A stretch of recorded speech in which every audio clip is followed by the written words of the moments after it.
Boa noite a todos. Hoje a gente vai fazer, né, uma aulinha, né, sobre física médica, né?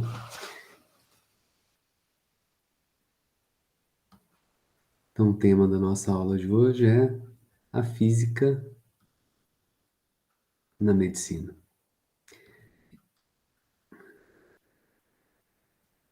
Esse tema é muito grande. Então, eu selecionei, na verdade, aqui quatro temas para poder trabalhar com vocês hoje, tá? O primeiro deles é tudo sobre raios X, né? Vou falar também um pouco sobre ressonância nuclear magnética, né? RMN, né? Em inglês, né? A sigla em inglês que é mais conhecida. Vou falar também para vocês sobre laser, explicar um pouquinho o que é esse laser, tá? E por fim, eu vou falar de radioatividade,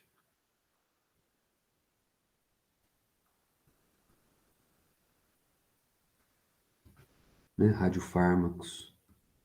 Claro que aí eu vou contar um pouco da historinha, beleza? Então, antes de entrar, né, no primeiro tema aqui, que é sobre raio-x, tá? A gente precisa, eu gostaria de trabalhar alguns conceitos aqui hoje com vocês, tá? Lembrar, na verdade, né? O primeiro deles é a questão do átomo. Nosso modelo atômico, como eu já comentei com vocês na aula passada, né? Ele é um modelo atômico quântico, né? Em que a gente tem, né? Ele é derivado do modelo atômico de Bohr, né, que considera, né, os resultados, né, de Rutherford, um nome que a gente vai falar hoje aqui quando estiver falando de radioatividade. Então, qual é o nosso modelo atômico? A gente tem, né, um, um núcleo composto por algumas partículas, né, tá? É,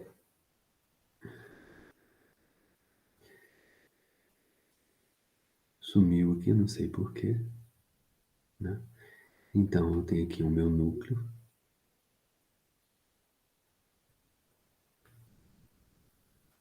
O núcleo, ele é formado por prótons, que tem carga positiva, e nêutrons, são partículas que têm a massa muito próxima do, do próton, porém tem carga nula pelo próprio nome, né? E ao redor do núcleo, em órbitas, né, nebulosas, né, a gente tem nebulosas assim, nuvens, né? A gente tem elétrons orbitando,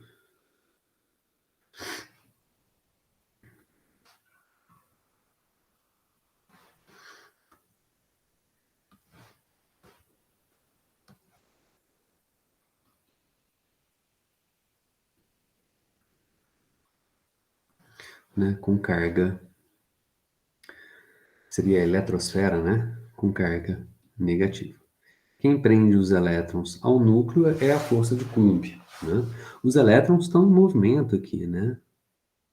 Em um movimento, né? Poderíamos dizer assim, aquelas órbitas, né?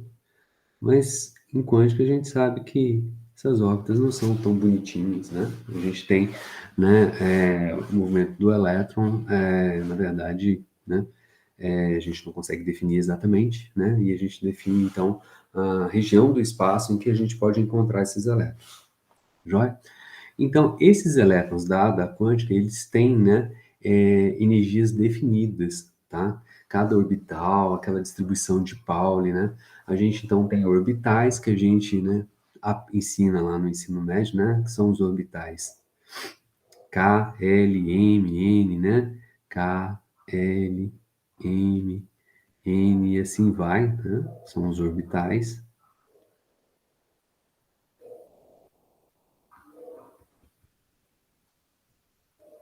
tá? E o elétron, em cada um desse orbital, tem uma energia específica, sendo K, né, de energia mais baixa, né, e vai subindo, né? Então a gente tem aqui, né, se a gente fizer um diagrama, né, em colocar aqui energia crescente, né? Então a gente tem os nossos orbitais aqui, ó, com uma determinada energia específica, né? Então o orbital K, depois a gente tem o orbital L, um M, e eles vão se aproximando cada vez mais, né? Um do outro. Então, da energia, menor energia, para maior energia, né? KLMN. Tá, tudo bem? Beleza. Então, esse é o nosso átomo.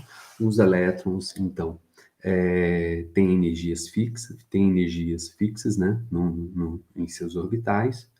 E aí, a segunda coisa que eu quero colocar aqui hoje, depois eu vou juntar as duas, né? Em quântica, como a gente apresentou na outra aula, a novidade, né, foi o quê? Foi tratar partículas materiais,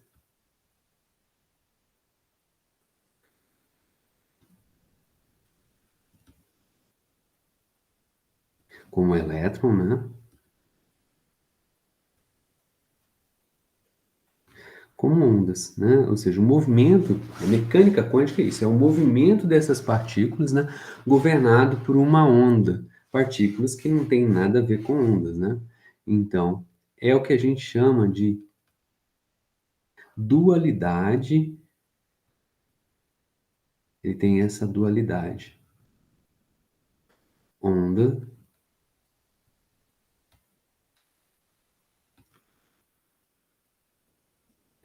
partícula. Na verdade, eu não contei essa, né?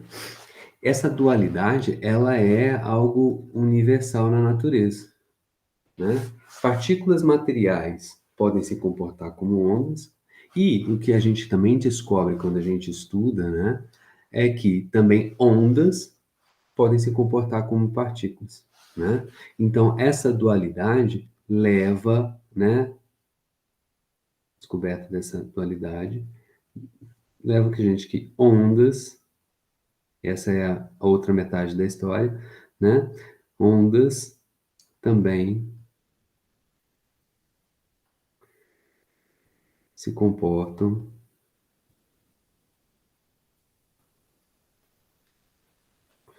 como partículas.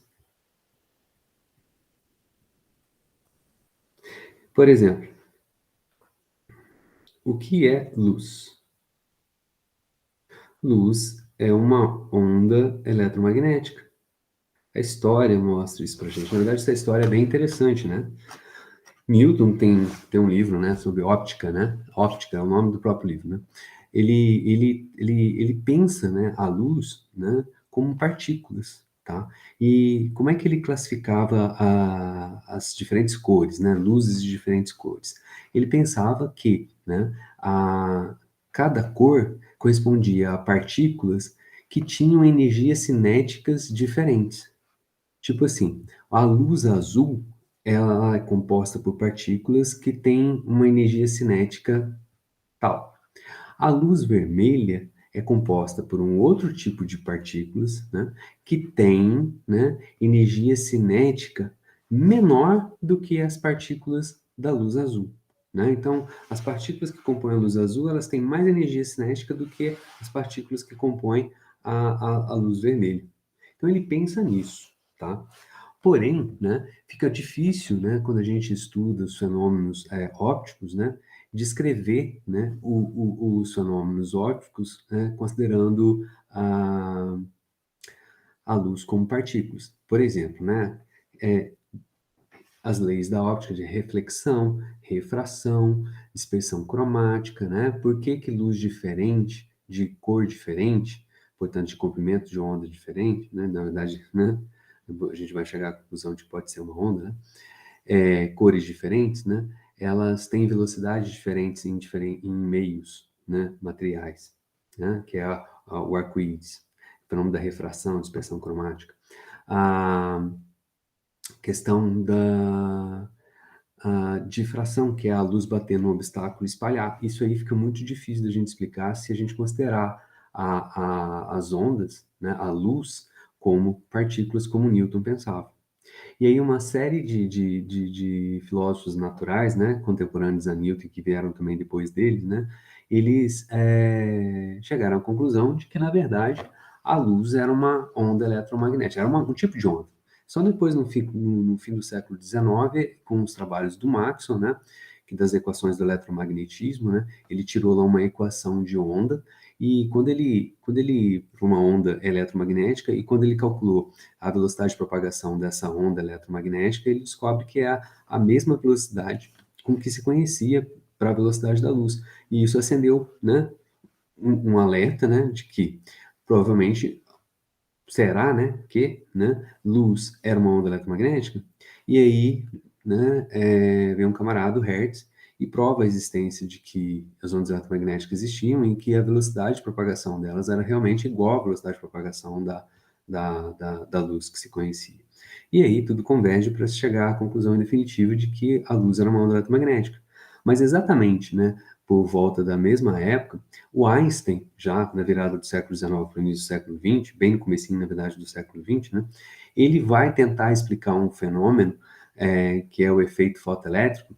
Quando você tem uma placa metálica e você joga luz sobre ela, você consegue arrancar elétrons, por isso o efeito fotoelétrico. Você arranca elétrons da placa metálica dependendo, né, das condições da luz que você joga. E esse fenômeno, né, você não consegue explicar como uma onda eletromagnética. Você consegue explicar considerando a luz como partículas. Só que não são mais, né, aquelas partículas do Newton, né, que eram partículas materiais com energias cinéticas diferentes. Tá? Então, a luz ela é uma onda eletromagnética, mas em quântica a gente vai descobrir que ela também é partícula. Einstein vai dizer, né, e vai dar um nome para essas partículas, na verdade, não é Einstein, né? Partículas que a gente chama de fótons. O que são os fótons? São as partículas da onda eletromagnética.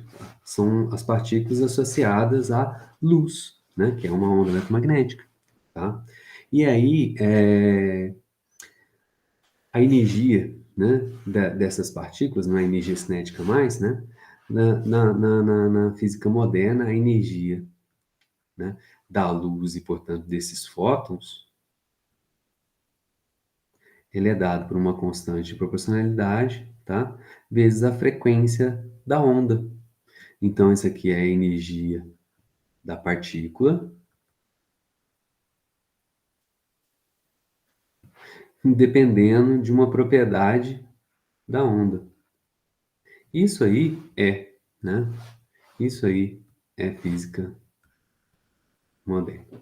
Beleza? Vou pegar uma outra página aqui.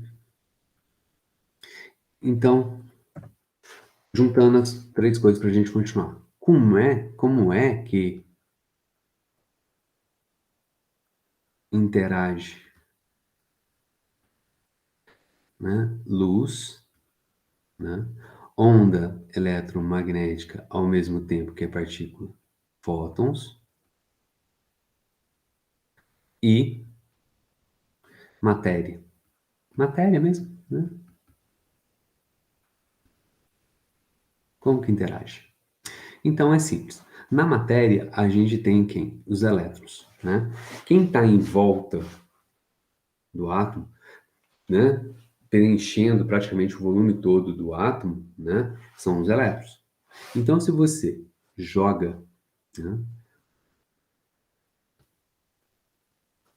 luz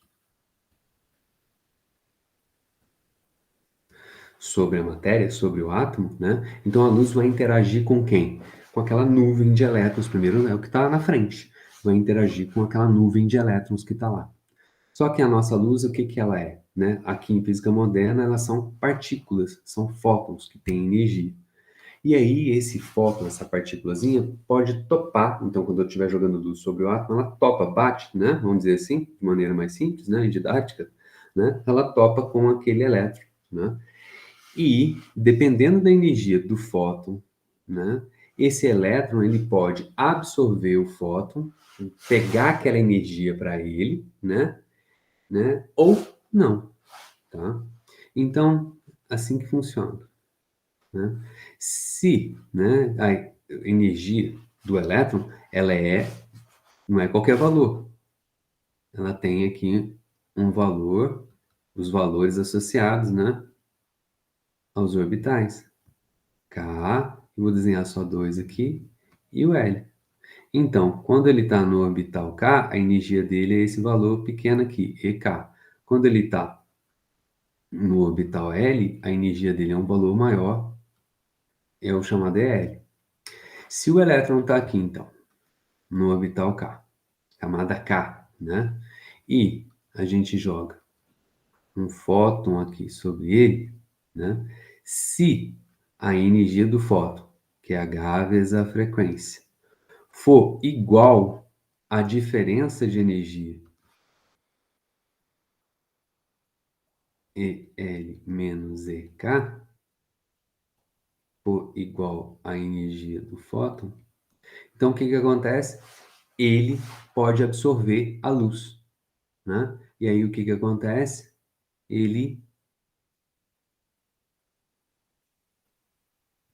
pula para o orbital lá em cima. Então, ele, nesse caso, absorve a luz.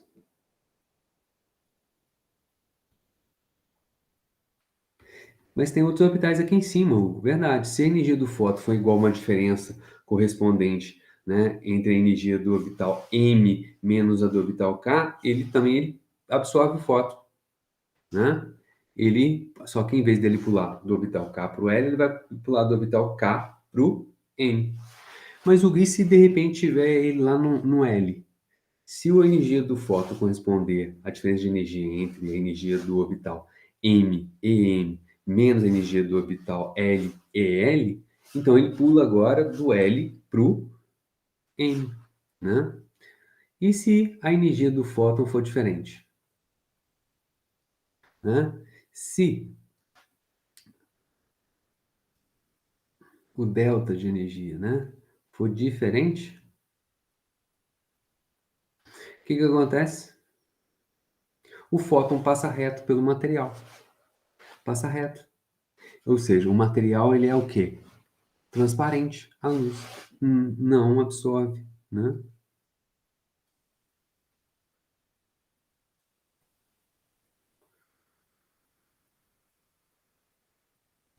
Né? Então aqui, né, absorve, né, a luz do fóton. Então aqui ele é o que se chama de opaco.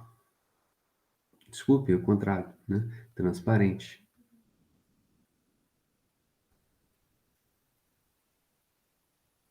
E aqui o que que ele é? Opaco. Vai depender então dessas relações entre a energia do fóton e essas diferenças de energia entre os orbitais, tá? Então, existem, claro, vários outros tipos de interação da luz, né, com a matéria, mas essa é a mais importante, mais fundamental para a gente entender o que a gente vai discutir aqui, tá bom? Então, esses são os conceitos mais básicos. Claro que a gente vai falar de muitas outras físicas aqui, muitos outros conceitos físicos que tá aqui. Mas agora, a partir de agora, eu vou contar umas historinhas, joia? Bom, primeiro, então, o tema nosso aqui é raio-x, tá? A gente hoje chama de raio-x, tá? E eu vou mostrar o que que significam esses raios-x, tá? O raio-x ele foi, né, vamos dizer assim, descoberto, né, em 1805, eu vou, né, 1805 por esse cara que está aqui, o Röntgen, tá? Um alemão, tá? É super impressionante como, né,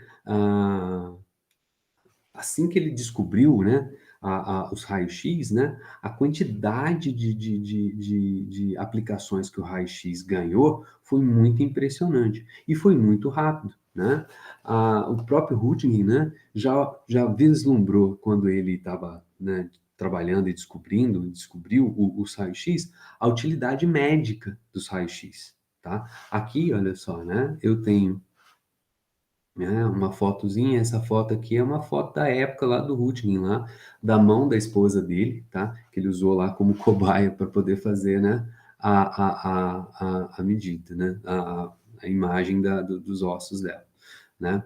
Então, hoje em dia a gente usa o raio-x só para isso? Não, uma ferramenta muito importante, né? O raio-x é também para determinação de estruturas cristalinas, a forma que uma molécula tem, né? Então, a partir da propriedade, né? É, estrutural, né? Eu consigo definir e preparar, né? Diferentes materiais, tem informações a respeito de um determinado material. Isso é a aula da próxima semana.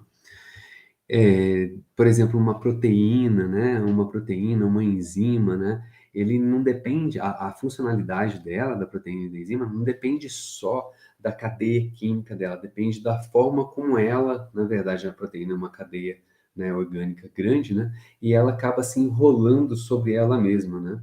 Então, a forma como ela se enrola sobre ela, né? Define a funcionalidade da proteína. Então, raio-x permite que a gente também estude como que é a forma, né? Como ela se ajeita no espaço, né? Aqueles átomos se ajeitam no espaço, a molécula se ajeita no espaço, né?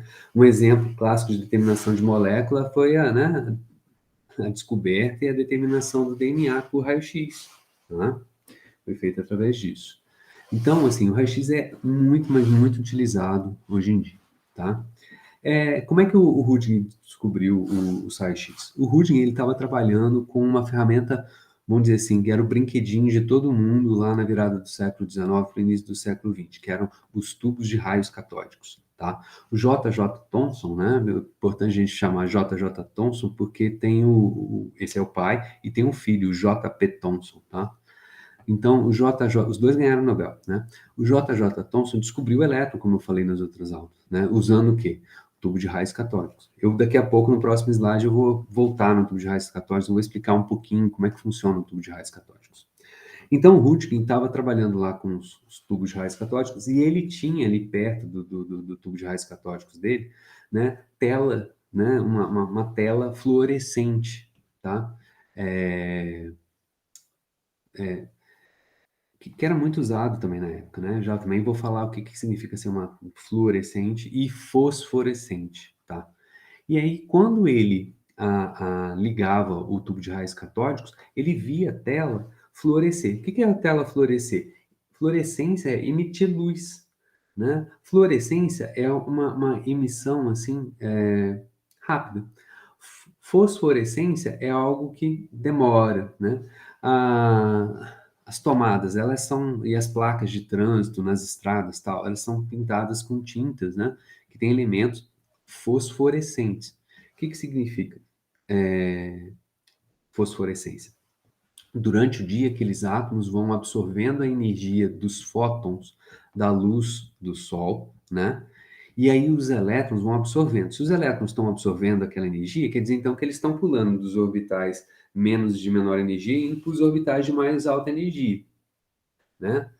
A fluorescência e a fosforescência é a mesma coisa. Absorve energia, os elétrons absorvem energia e pulam para o orbital, né, de energia mais alta.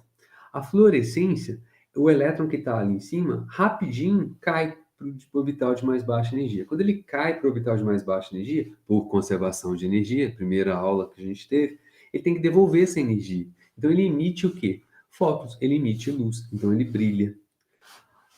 Fosforescência, o elétron pula para o orbital lá em cima e gosta de ficar lá, ele fica lá um tempão, né? Ele fica lá, ele demora para cair, né? Aí o que acontece, né? É o tempo para quê? Para que a luz solar, né? A gente, né? Cabe o dia e entra na noite, né? E durante a noite o que vai acontecer?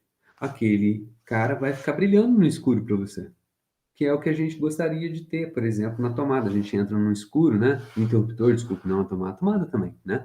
O interruptor, né? Ele é fosforescente. A gente chega numa sala escura, cadê o interruptor para me acender a luz? Ele está brilhando, então, rapidamente ali, minha pupila dilata, eu consigo enxergar onde que ele está e vou lá e acendo. Numa estrada, né? Eu preciso também de sinalização luminosa, joia? Né? Então, o Röntgen, né, ele vai ganhar um prêmio Nobel. Vou falar de bastante Nobel aqui de física hoje. e de química também. Vai ganhar o primeiro Nobel de Física, né, que é de 1901, né, pela descoberta dos raios-x. Aqui tem uma fotozinha, né, um desenhinho, não, uma foto, né? Aqui tem um desenhinhozinho, né? Aqui, ó, a fonte de raio-x, a mão, e embaixo, né? Ele tinha aqui às vezes usavam telas fosforescentes, né? Para ver em tempo real ali, ó, onde que estava o osso quebrado, onde que tinha um problema, tá? Vou falar daqui a pouco da Marie Curie, né? Ela fez bastante uso disso, tá? Beleza? Então, como é que é uma fonte de raio-x, tá? Uma fonte de raio-x é um tubo de raios catódicos, é basicamente esse desenho que está aqui, tá? Então, aqui, ó, em volta, né? Vou pegar aqui depois eu vou apagando. Aqui em volta tudo é um tubo, é um tubo. E aqui dentro, né? Faz vácuo, ou seja, tira o ar dali de dentro.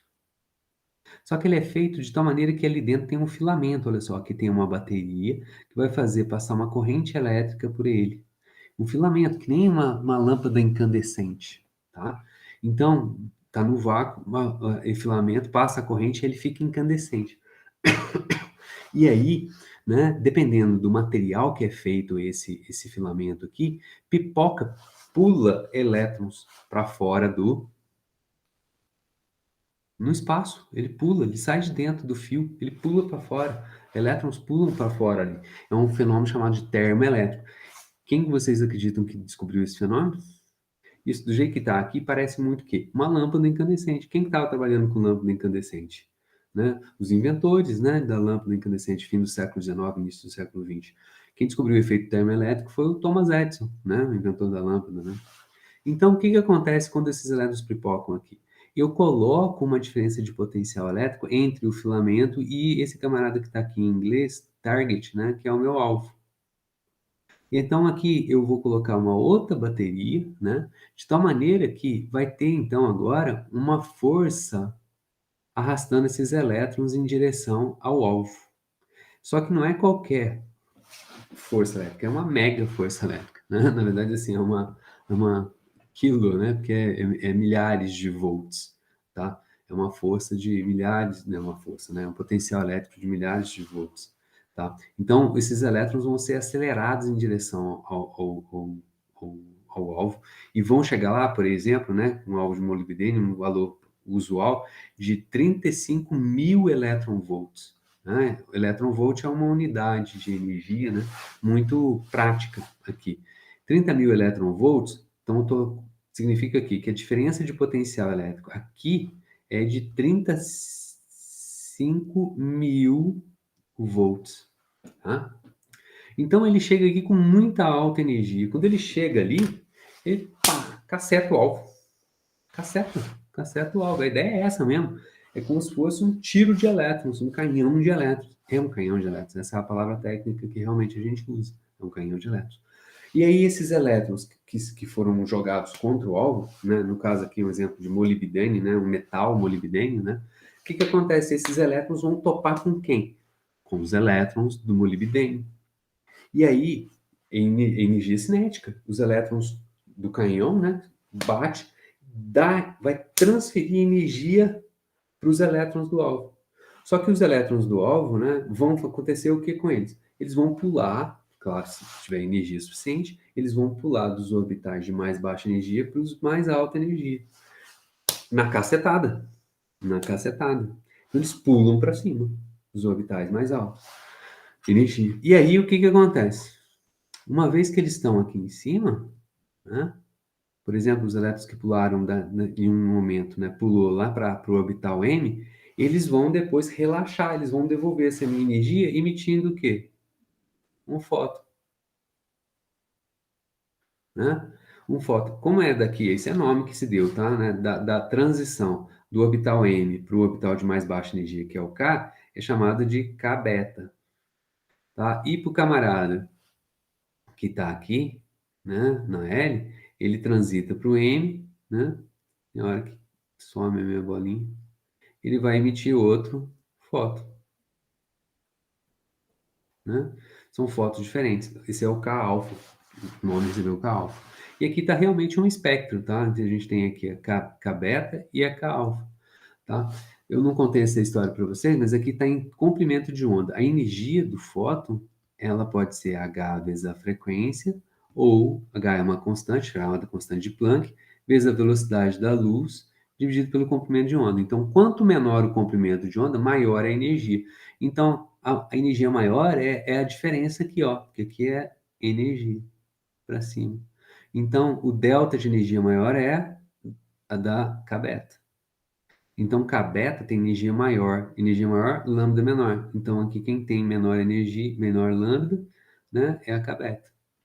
E a K-alfa, né? K-alfa vai ter uma energia menor, portanto, um comprimento de onda maior. Tá aqui, ó, um comprimento de onda maior aqui, 70 picometros. Pico é 10 a menos 12 metros.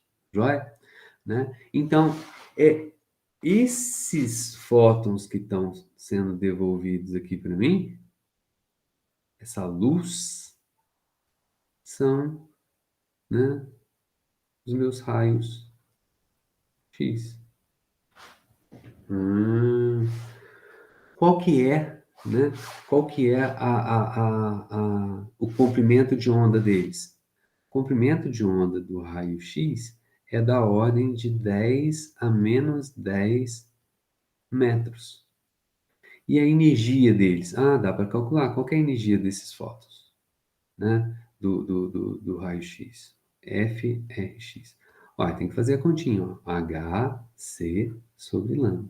H é 6,626 vezes 10 a menos 34, é muito pequenininho, tá?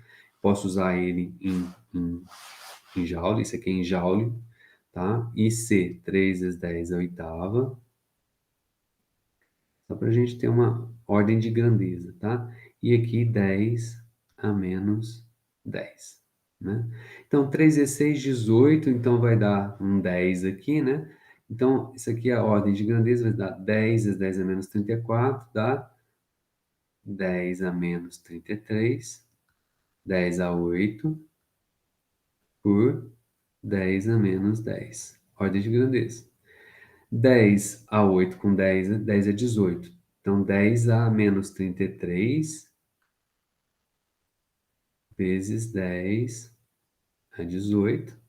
Então, isso aqui é da ordem de 10 a menos 33 menos 18 dá quanto? Né?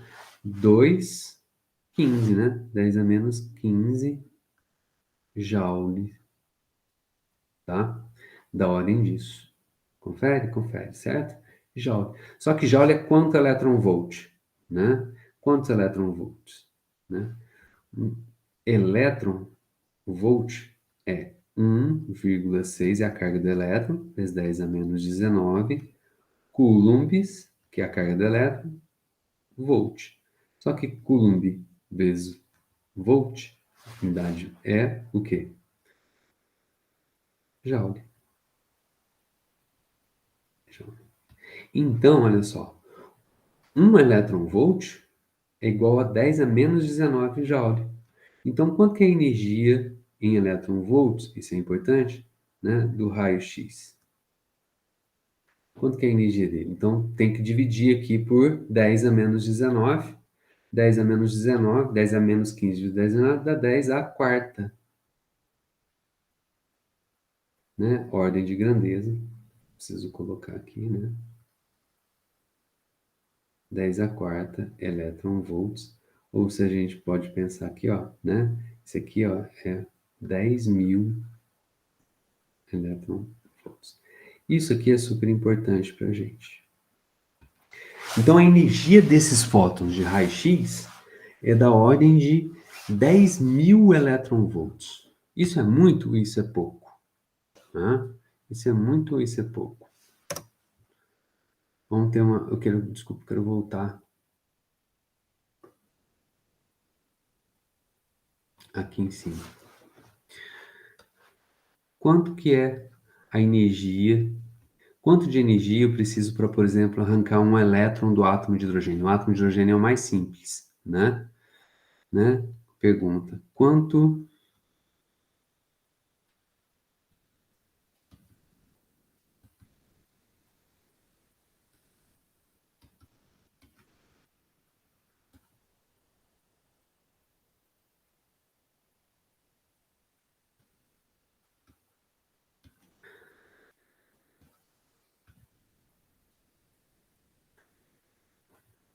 um elétron.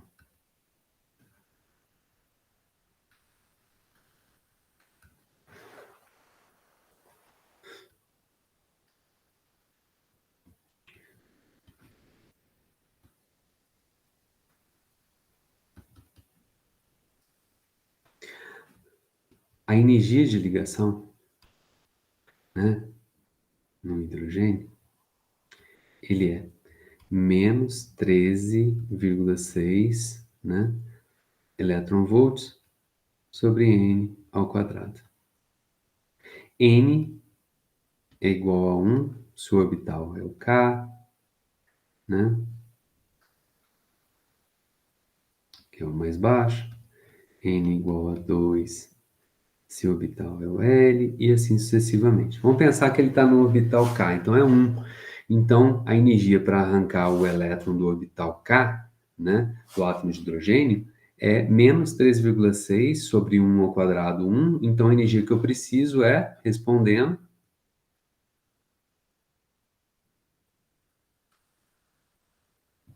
né, respondendo, eu preciso de quanta energia?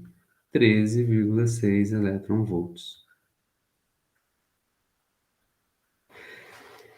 Se eu jogar um fóton de raio-x de 10.000 elétron-volts sobre um átomo de hidrogênio, será que eu tenho energia para arrancar o elétron? Tem energia de sobra. A energia de um fóton vai conseguir arrancar quantos? Né? Mil, aproximadamente, né? Arredondando, né? 1.000 elétrons, né? De 1.000 átomos diferentes de hidrogênio.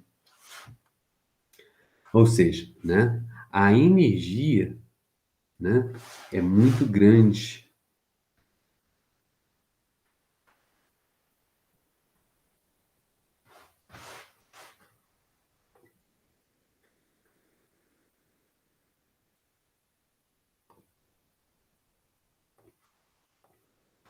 Muito grande. É o que a gente chama de...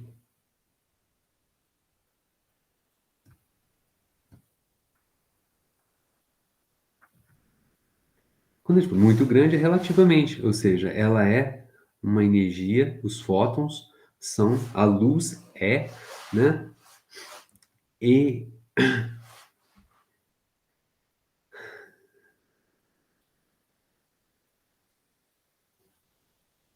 Tem um branco aqui agora.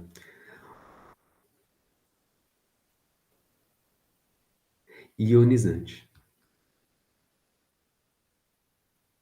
É uma radiação ionizante. O que é ionizar um átomo? Arrancar elétrons dele. Então, assim, o raio-x, ele é uma radiação, né, de muito... São fótons, são luz, né, de muita energia. Então, né, eles conseguem, porque eles têm um valor muito grande de energia, eles conseguem arrancar muitos elétrons, ou seja, ele tem um potencial, uma capacidade muito grande de ionizar, né, átomos. Então, esse é o problema do raio-x. Porque se de repente eu estou aqui e eu sofro né, uma descarga de raio-x sobre mim, né, o que acontece? Né? Vai, né, ionizar átomos, né, do meu tecido, da minha célula, por exemplo, da minha mitocôndria, né? E aí, uma vez ionizado, aqueles átomos vão reagir, porque eles vão, reação química, né? Eles vão reagir com quem tiver ali na frente. E aí, reagindo, você acha que eles vão ter a desempenhar o mesmo papel, a mesma função que antes, quando não estava ionizado? Não, não vão desempenhar a mesma função. Então, as coisas vão ficar completamente bagunçadas. O que acaba acontecendo com aquela célula, com aquele tecido que foi bombardeado com raio-x? Sofre sério risco de morrer, né? Certo? E isso, né, por isso que a gente usa raio-x, né, em radioterapia.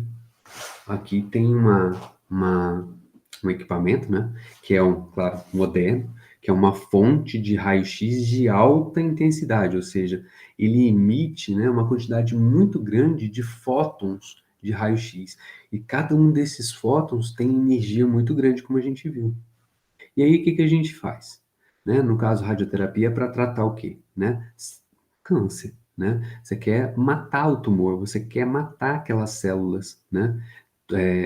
Que estão ali formando o tumor. Então, você coloca o indivíduo lá, você sabe ali a região do teu corpo ali em que está o tumor, você delimita direitinho, né? Bem localizado, né?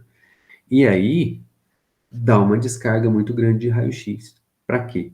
Para matar, né, aquelas células. Né? Aqui é um desenho esquemático, né, só para ilustrar o raio-x a gente não enxerga, né? E aqui, né, a gente tem realmente uma pessoa, né, deitada com provavelmente algum câncer associado ao rim dele, né? As luzes que estão aqui é para marcar o lugar, para o cara ficar quieto, para o cara lá da radioterapia ali saber direitinho, né, aonde é que o feixe vai bater, né, e para onde que ele tem que colocar. E aí, puf, dá uma descarga para matar aquelas células, certo? Né? Isso é radioterapia. Isso que a gente usa, então, são esses fótons de alta energia. Uma questão que eu não falei e eu vou voltar atrás aqui é o seguinte, ué, por que que, né?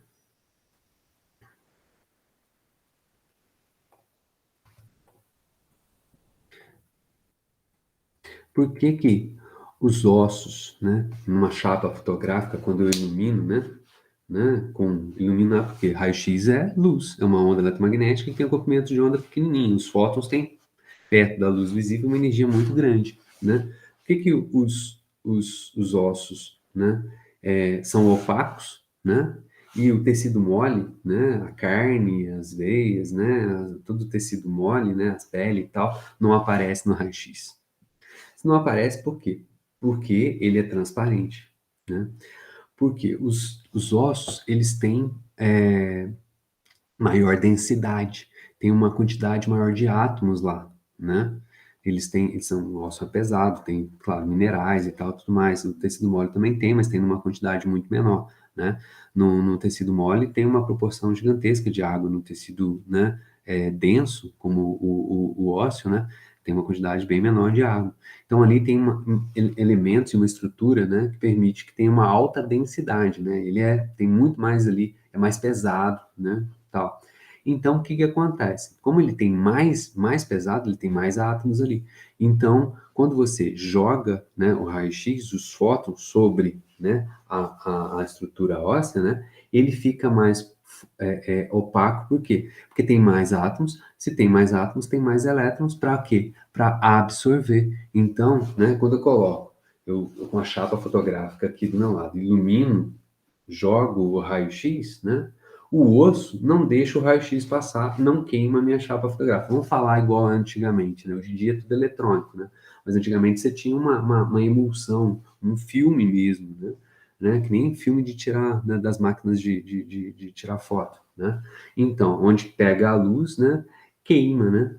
É uma emulsão fotográfica. Então, agora, onde tem o osso, o tecido, ele é mais denso, ele deixa passar menos fótons de raio-x. Então, ele não queima, fica escuro. Aonde ele passa no tecido mole, né? Ele passa e queima o filme. Então, tem um contraste entre lugar que foi iluminado pelo raio-x e lugar que foi menos iluminado pelo raio-x, né? Onde queima mais, onde queima menos. Então, tem a imagem do osso, né? O que que a gente usa, por exemplo, para blindar, para se proteger contra raio-x, né? A gente usa o quê? Chumbo, né? Você sabe por que que usa chumbo? É uma questão também de custo-benefício, né? Como eu disse para vocês, quem que interage, né? Quem que interage com os fótons, com a luz? São os elétrons, não é isso? Então vamos pegar aqui a tabela periódica, né? Aqui tem os orbitais, ó. Tem os orbitais, o desenho dos orbitais aqui para os diferentes átomos, né? Aqui o cromo, manganês, ferro. Então, só pega a cara dos orbitais aqui, ó, que estão distribuídos aqui de fora, ele tem essas caras que tá aqui. O molibdênio, olha só como ele é. O tecnés. À medida que a gente vai aumentando o número atômico, né, a quantidade de, né, os outros elementos, o número de prótons que está ali, vai aumentando a nuvem eletrônica. Quanto maior a nuvem eletrônica, mais elétrons estão ali, certo? Então a probabilidade de absorver os fótons e não deixar, fótons de raio-x não deixar ele passar é maior. Vamos ver o do chumbo? Olha o tamanhão dele. Vamos ver o do ouro? Não dá. Né? Tungstênio. Opa, tungstênio, será que regula com chumbo? Quase, né? Por que eu não uso tungstênio e eu uso chumbo? Porque o chumbo é muito mais barato, tem muito mais abundante de chumbo na natureza do que tungstênio. Tântalo. Tântalo também, olha lá, mas tântalo tem muito menos. Hafnium. Nossa, hafnium é super raro, caro pra caramba, né? Bário, né? Césio. Ó, esses carinhas aqui super, inclusive, né? Super caros, tá? Então, o chumbo é mais abundante na natureza. Bismuto também já é. Vamos ver, prata, alumínio, pequenininho, né? Prata, pequenininho também, né? Cádmio já é mais raro, né? Enfim, mercúrio. Mercúrio é tóxico ainda por cima, né? Então, chumbo é relação custo-benefício. Ele tem uma distribuição eletrônica tal, que ele tem uma nuvem eletrônica bem grandona, então ele absorve mais, né? Sem falar que ele é, na verdade, um semimetal, né? Então, ele também tem uma densidade muito grande, né? Então, tem uma quantidade de átomos por centímetro cúbico, né? Muito grande, perto, relativamente grande, né? Muito bem, vamos voltar aqui à questão. Então, isso aí é o raio-x, são os conceitos que a gente precisa de ter para entender o raio-x, tá? Não quero correr muito com relação a isso, beleza? Muitas, qualquer dúvida, claro, eu estou aberto, vocês podem entrar em contato, a gente pode marcar um horário para conversar, ou mandar, ou escrever, o que quer que seja. Vamos passar para o próximo tema agora, que é ressonância nuclear magnética, tá? Um pouquinho da história, né? A gente tem a ressonância nuclear magnética e tem o imageamento por ressonância nuclear magnética, né? Que é o MRI, né? Magnetic Resonance Imaging, né? Que é o sigla em inglês, tá? Então, em 1945, né? Se descobriu que elétrons também tinham momento de polo magnético. O que que significa, né? Que tenha um elétron, né, num orbital, né? Aqui tem um núcleo e aqui tem um elétron aqui orbitando. Você tem um elétronzinho aqui. O elétron, ele tem carga, ele tem massa e ele tem momento de dipolo magnético. É como se ele fosse um ímãzinho. Polo norte, polo sul. Como se ele fosse um ímãzinho. Isso é o meu momento de dipolo magnético. Né? Em 1945, é o que a gente comumente chama de spin. Só que em 45 descobriu que, né, as partículas que compõem o núcleo também tinham spin, né? Polo norte, polo sul. Tá? Então tinha aqui também um momento de spin, né, associado às partículas que compõem o núcleo. Tá?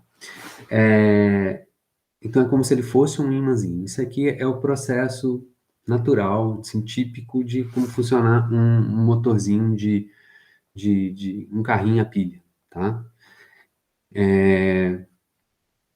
Bom, então essa descoberta ela foi feita independentemente, né, pelo suíço naturalizado americano Felix Bloch e o Purcell, que é mais conhecido, tá, o americano, tá? Eles vão ganhar o Nobel de Física em 1952 por essa descoberta, né? Então é outro Nobel que tem.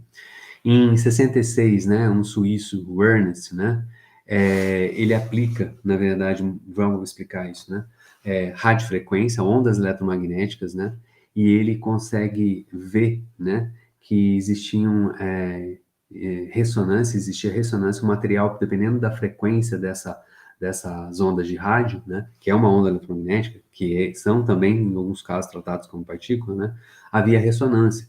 Ressonância significa o quê? A energia das ondas de rádio era necessária para poder fazer o quê? Uma transição de energia, né? Como dos elétrons ali dentro, mas só que associada a quem?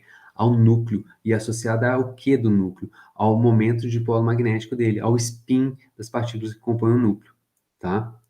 E isso vai garantir para o Ernest, né, o Nobel de Química de 1991, né, para essa invenção, tá? Para essa descoberta e invenção desse equipamento, tá?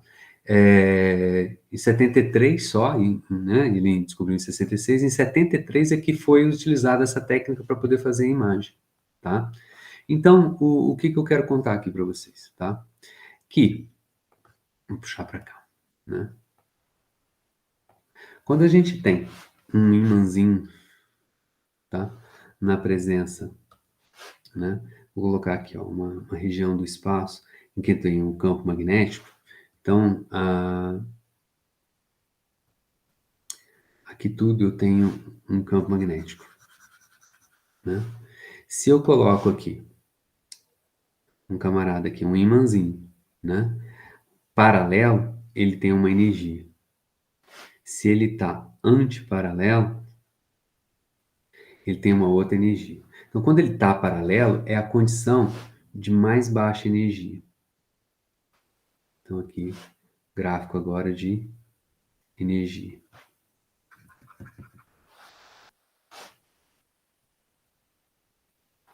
E quando ele está na condição antiparalela, ele tem uma energia maior. Então, aqui, o que que tem? Existe aqui, ó, uma diferença de energia. Então, quando ele está, né, paralelo e quando ele está antiparalelo. Então, isso no núcleo. Vamos pensar no hidrogênio, que é o que eu tentei colocar aqui, com um único próton que está aqui, né? Então, esse camarada aqui é o hidrogênio, então quem está lá no núcleo é um próton. Onde que tem hidrogênio? Na água, né? A água, 2/3 do corpo da gente praticamente é água. Então, tem prótons, né? Tem hidrogênio e tem prótons, né? No corpo da gente inteirinho. Sem campo magnético, né, essa orientação do ímãzinho dos prótons, né, está toda aleatória. Cada um próton está apontando numa direção. Quando a gente coloca um campo magnético externo aqui, como está colocado aqui, né, para cima, esses ímãzinhos, a orientação desses ímãs, né, dos spins, dos prótons, vão ficar paralelo. Por quê? Porque ele fica paralelo. Porque é a condição de mais baixa energia. Né? Então eles vão ficar aqui, ó, paralelos, né? Vamos para cima, desculpa, apertou aqui.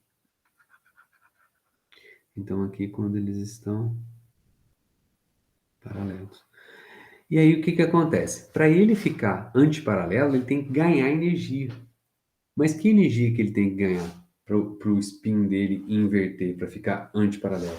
Exatamente essa quantidade de energia que está aqui. E eu posso dar energia de que maneira? Através de fótons, né, de uma onda eletromagnética composta por fótons, né, de radiofrequência, que tem aquela energia específica, tá? Então, quando eu jogo, né, aqui eu tenho, então, aqui, ó, né, os fótons,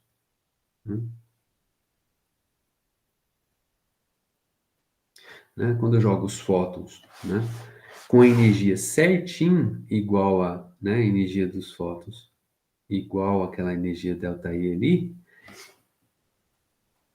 os prótons absorvem o fóton e mudam para a condição antiparalela. Quando isso acontece? Quando a energia do fóton é exatamente igual a essa diferença de energia. Quando a energia é exatamente igual, né, isso é ressonância.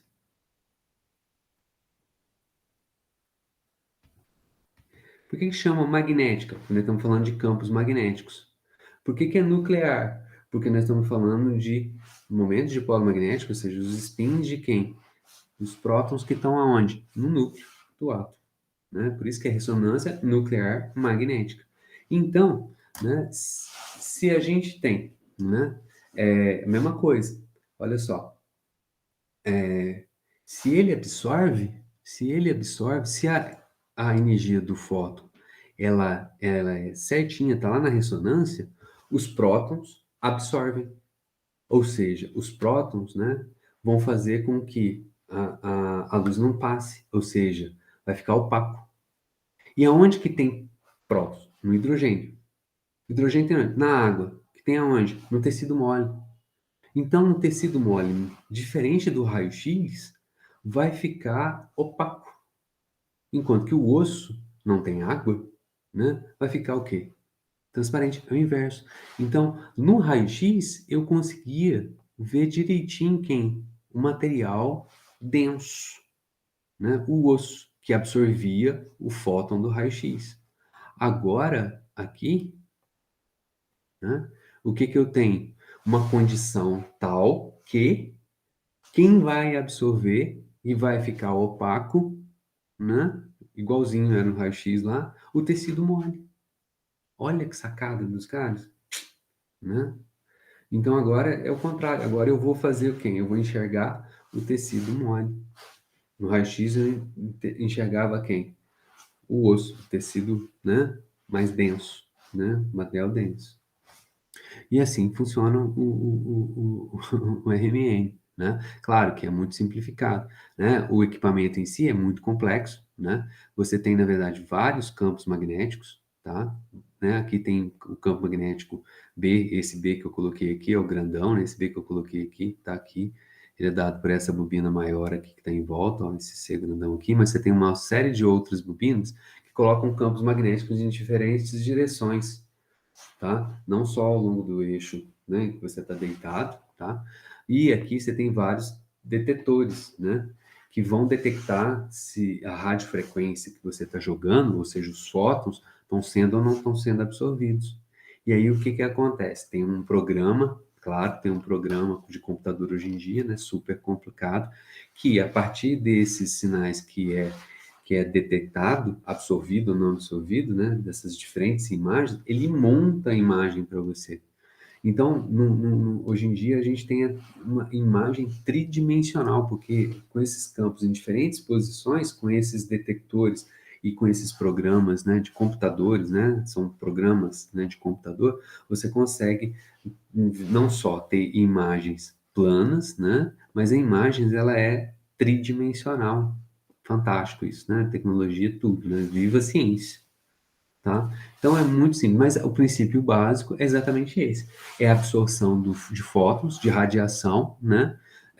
Pelos prótons que estão na água dos tecidos moles. E com a radiofrequência apropriada, ou seja, com fótons, com energia exata daquela transição de uma condição de energia mais baixa para uma condição de energia mais alta, associada à interação do ímãzinho do próton, né, com o campo magnético onde ele está, né? O ímãzinho do próton é o spin, um momento de polo magnético. É um palavrão, né? Momento de polo magnético de spin. Beleza? Então assim funciona o RMN. Joia? Vamos passar para a terceira, né? Terceira agora que eu gostaria de falar com vocês é a respeito do laser, né? O que que é o laser, né? Laser é uma sigla, né? Que em inglês significa Light Amplification by the Stimulation and Stimulated Radiation, né? Então essa palavra que está aqui, ó, ela é, isso é super importante, né? Radiação estimulada. Então, amplificação de luz por radiação estimulada, essa é a tradução, tá? Também vem lá da quântica, né? A quântica, ela coloquei ali no slide, ela deu duas grandes contribuições para a gente ali na primeira metade do século XX, né? A primeira delas, no fim da década de 40, né, é a invenção do transistor, né, que deu origem à microeletrônica, e depois, já na década de 60, a invenção do laser pelo Feynman, tá? O laser, né, que é essa luz especial que eu vou explicar para vocês aí, ela tem aplicações mil em- na medicina, né? Em dermatologia, aqui, para, por exemplo, dando um exemplo simples, né? Que é para apagar, né, tatuagens, utilizada, né, para esfoliar a pele, esses tratamentos de estética e tal, tudo mais, queimar microvasos, né? Na oftalmologia tem aplicações muito importantes, né?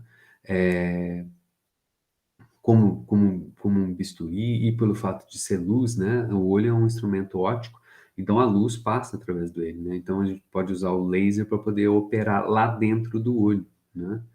É utilizado também na odontologia, também como bisturi, né? Para cortar, para cauterizar, né? De forma, né, bem geral em procedimentos cirúrgicos. E odontologia também usa aonde? Isso aqui é uma imagem de clareamento de dente, né? Com laser, né? Então, estético também, né? Então, o laser tem aplicações muito grandes na medicina, né? Então, qual que é vamos explicar um pouquinho, então, o que que significa ser realmente esse laser? Amplificação de luz por radiação, né? Por estimulação de radiação, radiação estimulada. Bom, enfim, então tem, né?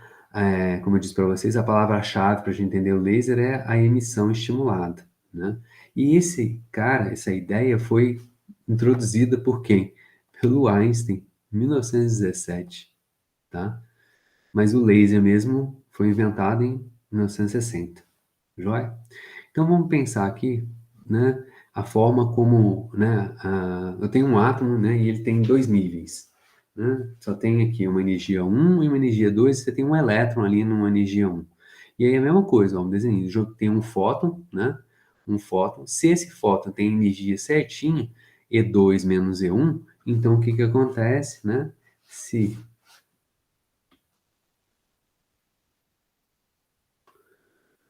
H vezes a frequência for igual a E2 menos E1, epa, ressonância. Uhum.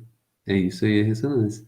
Então, o que que acontece? O elétron pula para o orbital de cima. A luz é absorvida, que é o elétron no orbital de cima. Antes, lado esquerdo, depois. Uma vez que, agora, vamos pensar o seguinte, uma vez que ele está lá no orbital de cima, ele pode, né, transitar, né, voltar para o orbital de baixo. Então, ele tem que devolver o fóton para mim. Por quê? Por conservação de energia. Ele tem energia aqui em cima, E2, pula para o orbital E1, que tem menos energia. Conservação de energia, ele tem que, de alguma forma, mandar essa energia para fora. Então, isso aí é o que a gente chama de emissão espontânea. Por quê? Porque na natureza, a natureza procura sempre uma condição de mais baixa energia. Então, ele acaba emitindo esse fóton, né, espontaneamente, porque ele está seguindo o caminho natural dele, vamos dizer assim. Só que o Einstein ele sugere o seguinte, tá? Isso é uma apresentação muito simples, né? Conceitos termodinâmicos e tal, tudo mais. Existe uma outra alternativa. Esse camarada tá aqui em cima, ele naturalmente ele vai transitar aqui para baixo, mas eu posso, né? Induzir, fazer com que ele transite aqui para baixo, estimulando ele a fazer essa transição. De que maneira eu posso estimular ele? Eu faço passar perto dele um fóton cuja energia é exatamente aquela energia da ressonância, igual a E2 menos E1. De novo, está na condição de ressonância. Então, passa um fóton por aqui, ele transita aqui para baixo e emite o quê? Um segundo fóton com mesma energia. Então, ao final das contas, você tem o quê? Dois fótons. Então, preste atenção. Você entrou com um fóton, saiu com dois fótons. O que que é isso? Amplificação.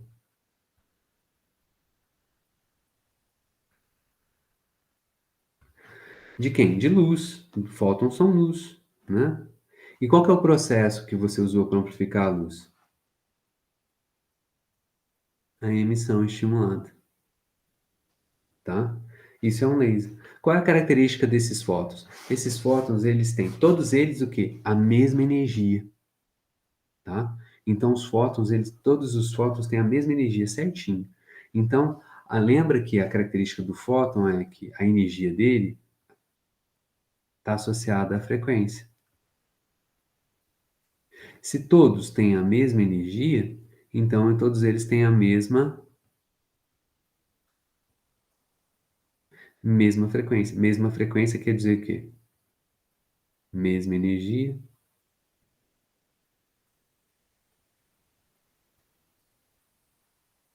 Significa mesma frequência, que é a mesma cor. Por isso que o laser, você vê, por exemplo, uma caneta laser, né? Vermelhinha ou verdinha. Hoje em dia tem até azul, né? Tal, né? Que a luz é bem monocromática, né? Então, como eles têm a mesma cor, quer dizer então que é uma luz com uma cor só. Monocromática. E mais ainda, se a gente pensar na característica ondulatória dessa luz, né, os fótons eles vão estar todos sincronizados, a onda deles e cada um desses fótons estão juntas, né? Então todos os fótons juntos, com a mesma frequência, em fase, não é assim um para cima outro para baixo, a ondinha deles não. A gente diz que é uma onda monocromática e a ondinha em fase diz que é coerente, né? Então é uma luz monocromática e coerente, tá? Esse é o laser. Beleza? Como é que a gente pode fazer isso? Né? Então aqui eu vou dar um exemplo de um cristalzinho aqui, de um laserzinho, né? Que aqui você tem os átomos num gás, tá? Então aqui você tem os átomos. A bolinha aberta, quer dizer, o átomo não está, né? Não está na condição de energia maior, está na condição de energia mais baixa. Energia maior significa o quê? Excitado, né? Então ele não está excitado, tá?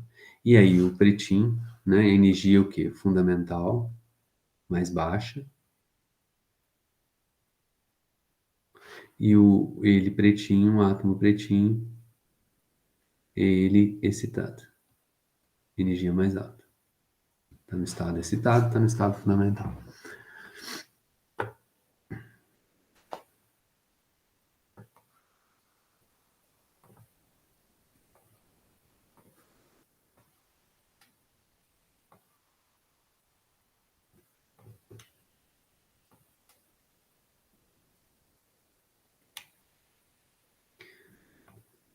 Né? E aqui você tem uma lâmpada, né? Um flash, tá? Você tem uma lâmpada. Tá? E os átomos aqui de um gás qualquer, um tubo que tem um gás. Aqui você tem espelhos, só que são espelhos semi-transparentes, não reflete tudo. Tá? E aí o que vai acontecer? Eu vou dar um flash, uma quantidade de luz bem intensa e rápida. Então, os átomos, né, do meu gás aqui vão sair da condição, né, do estado fundamental e vão para o estado excitado, ou seja, eles pulam para o estado mais alto de energia. Naturalmente, o que vai acontecer? Alguns desses átomos vão transitar para o estado fundamental de novo e vão emitir alguns fótons. Então, aqui eles vão emitir fótons para lá e para cá. Emite fóton para cá, emite fóton para lá. Só que, né, esses fótons que estão nesses sentidos vão embora, né? Porém, aqueles fótons que tiverem aqui, ó, nessa direção, vem aqui, reflete aqui. Chega aqui, tá vindo para cá, reflete ali. No final das contas, você vai ter fótons, né, indo, né, da direita para a esquerda, para lá e para cá, não vai e vem. Então, eles vão ficar passando aqui. Aqueles que estão com direções, né, vão embora, fica só aqueles caras refletindo nos espelhos. Só que o que acontece? No gás tem um montão de átomo ainda excitado. Só que quando passa um fóton ali, o que acontece? Ele estimula aquele átomo excitado, né? Aquele elétron do átomo excitado, a voltar para o estado fundamental e emitir um segundo fóton. Então, à medida que ele vai passando para lá e para cá, né? A quantidade de fótons vai só aumentando, vai só aumentando, vai só aumentando por causa da emissão estimulada. Chega um ponto em que o espelho não é, ele é semi-transparente, ele começa a ter fótons que escapam. Esses fótons que escapam, todos eles têm a mesma energia, ou seja, é uma luz monocromática, né? E eles vão estar todo mundo juntinho, coerente. Esses caras que estão escapando aqui é a minha luz laser. É luz que foi amplificada, né? Por, né, emissão estimulada. Simples, né? Então, isso que é um laser, né? E essas são as aplicações. Agora, para finalizar, falar com vocês aqui a respeito de radioatividade. Radioatividade, eu acho que ela é bastante interessante para o pessoal, principalmente aí de Poços de Caldas, né? Que tem aí essas questões aí praticamente no dia a dia, né? Bom, para falar de radioatividade, a gente tem que voltar lá no início do século, fim do século XIX, início do século XX, tá? Os caras estavam trabalhando, né, com vários elementos radioativos lá. Hoje a gente chama de radioativos, naquela época eles não sabiam. O primeiro nome importante que aparece aqui é o Becquerel, tá? Que é esse senhor que está, o distinto senhor que está aqui do lado de cá, tá? Bom, como todo mundo nessa época aí, né, ele já era um cara tradicional, né, de família tradicional, de cientistas, de gente abastada, né, porque para estudar, a gente que tinha que ser rica, né? Então, o Becquerel era neto e filho já de cientistas, o avô é um camarada que trabalhava em eletroquímica, o pai dele foi o cara que descobriu esses fenômenos de fosforescência e fluorescência que eu expliquei para vocês há algum tempo atrás, tá? E o Becquerel estava trabalhando com compostos que continham urânio, tá? E aí, qual que era a experiência que ele fazia?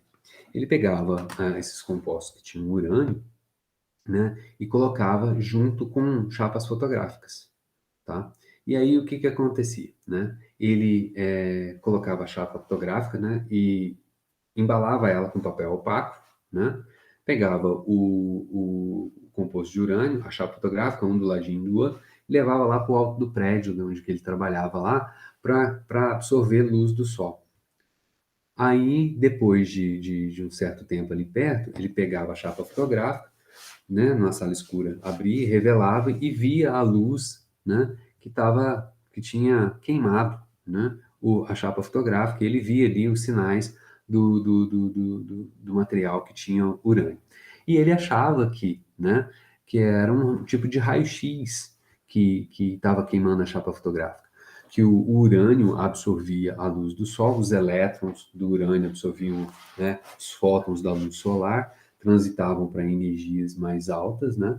E aí, quando eles voltavam para o estado fundamental de mais baixa energia, emitiam o raio-x que queimava a chapa fotográfica. E aí, o que que aconteceu, né? O cara tava trabalhando lá em Paris, né, na França, e o tempo de lá é horrível, falar a verdade, né? A maior parte do tempo do ano lá é chovendo, frio e escuro, né? E aí, em uma ocasião, ele não tinha sol. Ele colocou lá o urânio com a chapa fotográfica, não tinha sol, tempo escuro, tal, aquela coisa toda, né? E aí ele foi lá, ele pegou aquele material, né? Trouxe, falou assim, não deu sol nenhum, o urânio não absorveu energia nenhuma, eu vou ver o que que acontece aqui o que aconteceu aqui com a minha chapa fotográfica, né? Aí ele revelou a chapa fotográfica e o que aconteceu? Tava queimado. Então ele ficou perguntando, mas caramba, não é aquela radiação, né, que eu imaginava que fosse, porque os átomos de urânio, né, não tiveram luz para ser excitados, né, para jogar os elétrons para o nível de energia mais alto, para emitir fótons e queimar. Sem luz mesmo, ele emitiu uma determinada radiação que foi responsável por queimar a chapa fotográfica, tá? Né? E a pergunta era, né, que radiação era essa que estava queimando a chapa fotográfica? Não era, né, as que eles conheciam. Na verdade, o que Becquerel tinha feito, que acabou de fazer, é descobrir, né, a radioatividade, tá? E ele vai dividir o Prêmio Nobel de Física dele, né, que ele ganha em 1903, com os dois próximos personagens que eu vou tratar aqui agora. Que são quem? A Marie e o Pierre Curie, né? A Marie Curie, né, Marie Slobodowska, né, ela é de um lugar hoje, que é hoje, né, a Polônia, né? Na época era um país meio, nem lembro exatamente qual que era o nome do país dela lá, mas hoje é a atual Polônia, né? Ela vai para Paris, para Sorbonne, para estudar, e lá ela conhece o Pierre Curie, que é a época em que eles se conhecem, o Pierre já era famoso, tá? Ele é um camarada ele é o cara que descobriu a piezoeletricidade. O que que é piezoeletricidade? Já viram aquele acendedor de fogão que a gente aperta o botãozinho quando ele faz assim, tec, e solta uma faísca? Então, aquilo lá é um cristalzinho piezoelétrico que tem lá dentro. Quando a gente aperta aquele botãozinho lá, ele puxa uma alavanquinha, né, que pressiona uma mola, a mola Então, a partir de um certo ponto, ele solta, né? A mola tem um pistãozinho que vem e bate no cristalzinho. O cristalzinho, com aquela batida, aquela energia cinética, mecânica, né? Ele transforma a energia mecânica da batida que você bateu nele ali, né? Em energia elétrica, que dá a faísca, que é a eletricidade. Materiais magnéticos também, ele tinha descoberto uma propriedade interessante de materiais ferromagnéticos, né? Por exemplo, quando a gente pega um ímã, um prego, né? Ou clips, né? A gente até talvez já tenham feito essa brincadeira, né? Pega um ímã desses grandes de computador, de HD, né? De hard disk de computador e tal, tudo mais, né? Até mesmo de geladeira, às vezes funciona bem, né? E aí você coloca um preguinho, coloca um clipe e vai fazendo uma corrente, né? Ou seja, quando a gente coloca o prego ali, ele se magnetiza, né? E ele se torna um ímãzinho, magnetizar assim, ele se torna um ímãzinho. Então, se a gente vem com o segundo prego, ele gruda no primeiro prego. E a gente vai fazendo aquela correntezinha. Se você fizer uma experiência, quando você tiver essa oportunidade, pega um isqueiro, um fósforo e aquece um dos pregos. A partir de uma certa temperatura, né, ele mesmo magnetizado, né, ele perde as propriedades ferromagnéticas. Então, quando você aquece ali, de repente, ele, pumba, cai, quebra a corrente. Tá? E essa temperatura a partir da qual os materiais ferromagnéticos perdem as suas propriedades ferromagnéticas, né, é conhecida como a temperatura de Curie. Tá? Então, mas a partir de um certo momento da vida dos dois, eles começam a trabalhar juntos, né, com materiais radioativos, que a gente chama hoje de materiais radioativos. Né? O próprio termo radioatividade é um termo cunhado, inventado pela Marie, né? Os trabalhos deles são muito significativos, né? Tanto é o que hoje a unidade para decaimentos radioativos, a gente vai entender por que é decaimentos. Decaimentos radioativos por segundo é uma unidade física, né? Tipo metros por segundo, a gente tem decaimentos por segundo, né? É chamada de Curie, né? Em homenagem ao casal, né? Um Curie é 10 a 3,7 vezes 10 a elevado à décima potência decaimentos por segundo. Tem pessoas que falam desintegrações por segundos, né? Não é uma palavra, desintegração não é uma palavra muito apropriada, tá? Então, como eu disse antes, eles vão ganhar junto com o Becquerel o Nobel de Física, tá? Em 1903, tá? Em 1906, o Pierre ele é atropelado, né, por uma... 1906, cara, não tinha carro ainda, né? É, é um coche, né? Um coche, né?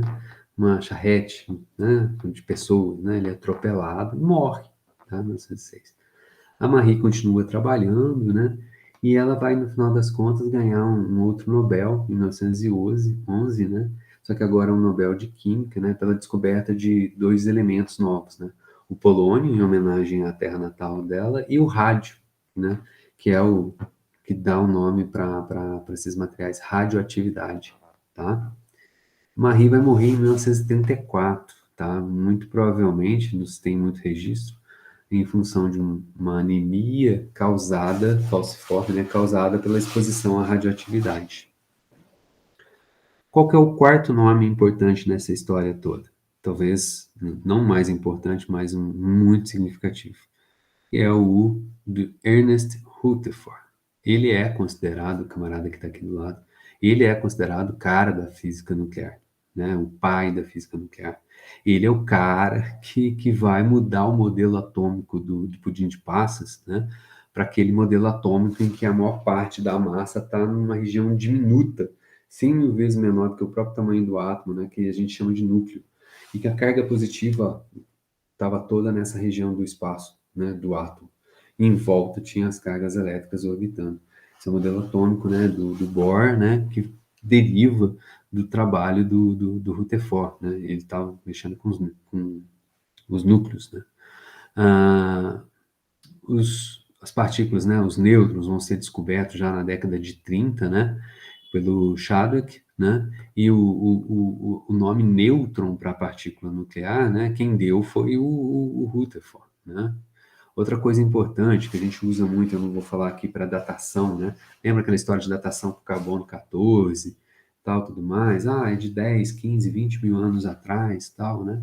E utiliza, né, as equações de Rutherford para essas taxas de desintegrações, né, de decaimentos. Desintegração, como eu falei para você, não é muito legal, né? Que estabelece aí as meias-vidas desses elementos radioativos e tal, tudo mais, tá? Vamos dizer assim, né? Vamos voltar um pouquinho na história dos químicos, tá? A química deriva de alquimia, né? E os alquímicos, né? Lá na Idade Média, já, e aí entrando muito já além da Idade Média, já nos tempos modernos, né? Sempre tiveram os alquimistas, né? Queriam o quê? Transmutar os elementos, né? Pegar os elementos e transformar em ouro, né? O cara que conseguiu mostrar que isso é possível, né? Mudar elementos, né? Né? Uma matéria se transformar em outra matéria, quem conseguiu mostrar que isso acontece, isso era possível, foi o Rutherford, né? A palavra é transmutação, né? Essa frase é muito legal, né? Ele mostra, né, que urânio e tório passavam por esse fenômeno de transmutação, se transformavam em outros elementos químicos, né, através dos processos de decaimento. E ele vai ganhar o Nobel, ele apesar de ser físico, né, ele vai ganhar o Nobel de Química em 1908. É uma polêmica grande essa questão aí, né, mas a academia lá de sueca lá de que confere o Nobel divergiu, o pessoal da física, da química, deu uma tal, não sei o quê, e acabaram optando pelo trabalho dele de ser mais significativo para a química, então deu o Nobel para ele de química. E uma frase, ele não gostou muito da história, dizendo as línguas aí, mas não sei se ele ficou bravo, mas ele tem uma frase dele que ele diz o seguinte, assim, ó, né, ele falando, né, eu que, né, trabalhei a minha vida inteira aí com transformações de elementos, né, a transmutação e tal, tudo mais, eu nunca vi uma transformação tão rápida, né, e tão significativa quanto a minha própria, que de um dia para a noite, de físico, me tornei químico, né? Isso demonstra que, na verdade, ele não estava muito feliz com o Nobel de Química, não, que, na verdade, ele ficou feliz com o Nobel, né? Mas ele queria o de Física e não de Química, né? Beleza? Então, para a gente se entender, vamos falar um pouquinho sobre, né, a terminologia, que é devida praticamente ao Rutherford, né? Então, a gente sabe, né, e a gente pode provar através de raio-x, né, lá, voltando lá ao molibdênio, lá, né? Dependendo da energia desses caras aqui, ó, das linhas K alfa, K beta e tal, né? Cada elemento aqui vai ter uma K alfa e K beta numa região diferente de energia. Então, os caras começaram a usar os raios-x para identificar elementos. E isso foi super importante para poder ordenar os elementos na tabela periódica, tá? Então, os caras usavam raio-x para poder fazer esse ordenamento. Tá? Então, o que, que é o número atômico? O número atômico é a quantidade que ordena na tabela periódica. Né? Aqui, ó, esse número que a gente tem aqui, por exemplo, zinco 30, esse aqui é o número atômico, é a quantidade de prótons que ele tem no núcleo. O átomo nêutron vai ter a mesma quantidade de elétrons, 30 elétrons. Mas elétrons a gente consegue arrancar do átomo, né? É aí o processo de ionização. Então, não necessariamente um átomo de zinco tem a mesma quantidade de prótons e de elétrons. O que a gente com certeza tem que, se é zinco, tem 30 prótons lá no núcleo. Se eu arrancar um próton lá do núcleo, ele deixa de ser zinco e vira quem? Cobre. Se a gente arrancar outro próton lá do núcleo, ele deixa de ser cobre e vira níquel. E isso é a transmutação. Mexer com essa quantidade de prótons lá do núcleo. Beleza? Então, né, voltando aqui, Z é o que a gente chama de número atômico. É o número de prótons que tem no núcleo. Né? Então, Z é o número atômico, o número de prótons. N é o número de nêutrons.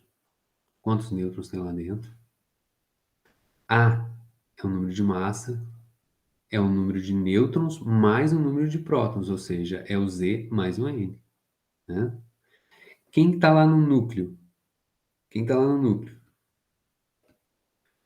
As partículas no núcleo, os prótons, nêutrons, quando eu quiser me referir a elas, independente de é próton e nêutron, os caras chamam de núcleons. Ah, os núcleons. Pode ser próton, pode ser nêutron. Como é que eu represento isso? Nem na química, né?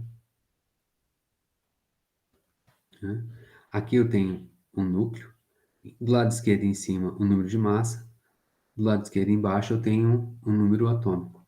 Então, ó, ferro.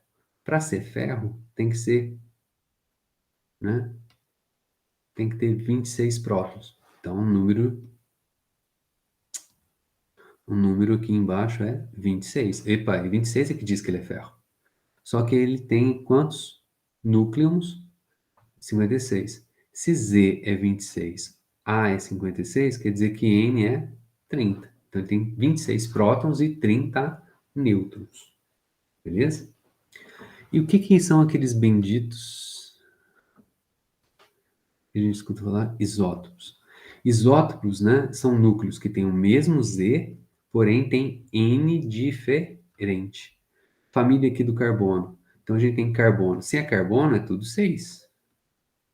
6 prótons. E ó, carbono tem 6 na tabelinha periódica, né? Só que a gente tem o carbono 11, carbono 12, carbono 13, carbono 14. Significa o que está variando aqui? A quantidade de nêutrons. O carbono 12 é o mais abundante na natureza, tá? Então, carbono 12, ele significa o quê? Que eu tenho 6 prótons e 6 nêutrons. Só que eu tenho o carbono 14, que é 6 prótons e, né, 8 nêutrons, tá? O radioativo que a gente conhece, e usado em datação, né, é o carbono 14.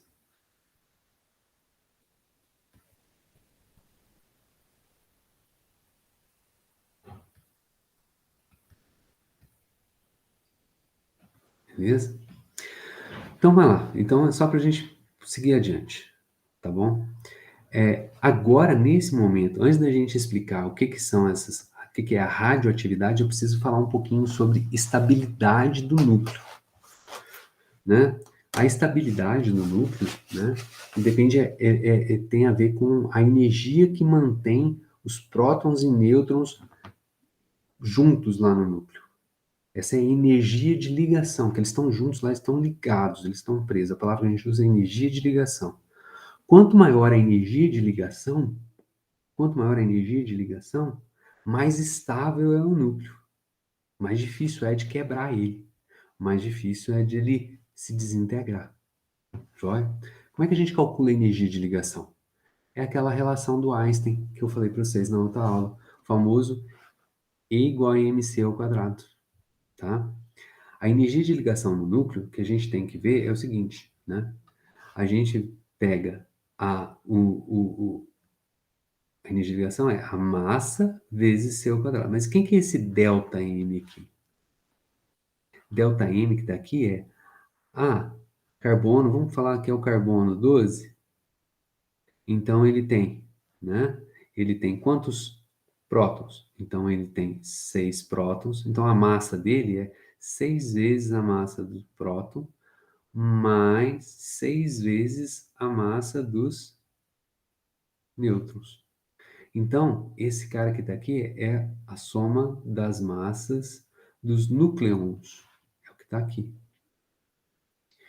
Né? E esse camarada que está aqui, menos a massa do núcleo. Esse é núcleons, núcleo. Tá? O que acontece? Quando essas partículas estão separadas, 6 prótons, 1, 2, 3, 4, 5, 6. 6 nêutrons, 1, 2, 3, 4, 5, 6, tal. Calcula a massa dessa galera, eu tenho um valor. Agora junta eles. Juntei aqui, formou um núcleo de carbono 12. Quando a gente faz isso, a gente observa que a massa das partículas em separado é maior do que a massa de quando eles estão juntas. Então ele tem uma diferença de massa. E essa diferença de massa está onde? Está na energia de ligação, porque massa é uma forma de energia. Então, quanto maior for essa energia de ligação, maior é a diferença entre essas massas, das partículas separadas e quando elas estão juntas para formar um núcleo, né? Então, quanto maior a energia de ligação, mais estável. Quando a gente faz a continha para todos os núcleos, a gente consegue ter esse gráfico aqui, ó. Tá? A energia de ligação aqui ficou pequenininho.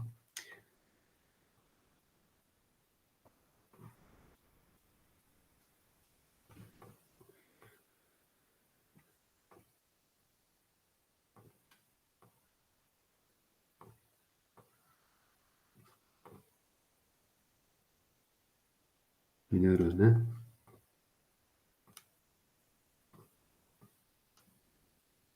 Então já tem aqui, ó, fissão e fusão, né?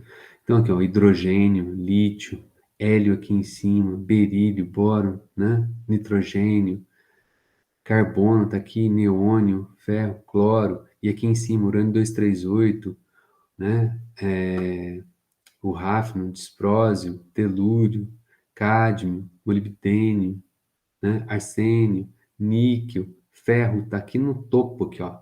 É os que têm maior energia de ligação. Então, essa galera que tem massa, que é o número de massa, quantidade de prótons mais nêutrons, né? O urânio tem 238. Se a gente for ver, olha só, o urânio, o número atômico dele é 92 e o número de massa dele é 238. Quer dizer, então, que, né? Quantos nêutrons ele tem? Né? 238 menos 92 é igual a 146 nêutrons, né? Tem muito mais nêutrons do que prótons no núcleo do urânio. Então, observe o seguinte, quem tem a maior energia de ligação? Essa galera que está aqui, ó, ferro, níquel, né? Certo? Então, o urânio tem menos energia de ligação do que essa galera. Ou seja, então, essa galera que está aqui é mais estável, ou se a gente preferir dizer, o urânio é menos estável do que o níquel e o ferro.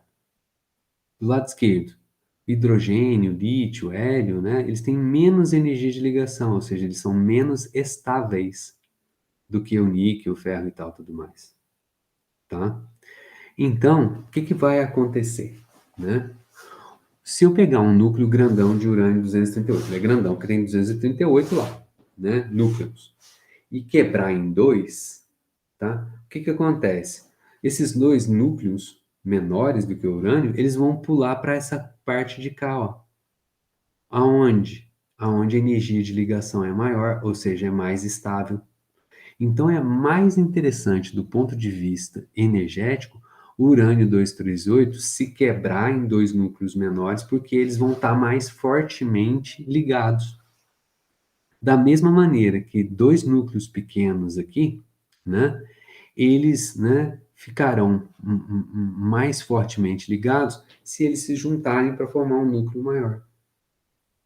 Então, né, aqui para cá eles vão se juntando até atingir a condição de maior estabilidade. E da direita para a esquerda eles vão se quebrando até chegar na condição de maior estabilidade. O processo de quebra a gente chama de fissão. E o processo de união, para formar um núcleo maior, a gente chama de fusão. No Sol ocorre fusão do quê? Hidrogênio, núcleos de hidrogênio, ou seja, prótons, se juntando para formar, né, núcleos de hélio maiores. E assim sucessivamente, depois que acabar o hidrogênio, ele vai sobrar só hélio lá. Aí ele começa a juntar hélio para fazer o quê? Carbono. E assim vai subindo, até chegar no ponto mais alto aqui. Quem que é o ponto mais alto? Ferro. A partir daqui, o que que acontece? Ele para de trabalhar. A usina da estrela para de trabalhar, né? E aqui num reator nuclear, numa bomba atômica, a gente usa esses caras que são pesados para fissurar, né? Quando eles se quebram, aumenta a estabilidade e aí o que que acontece, né? Há sempre liberação de energia. Quando a gente vai da condição, não estou conseguindo pegar. sempre quando a gente vai da condição de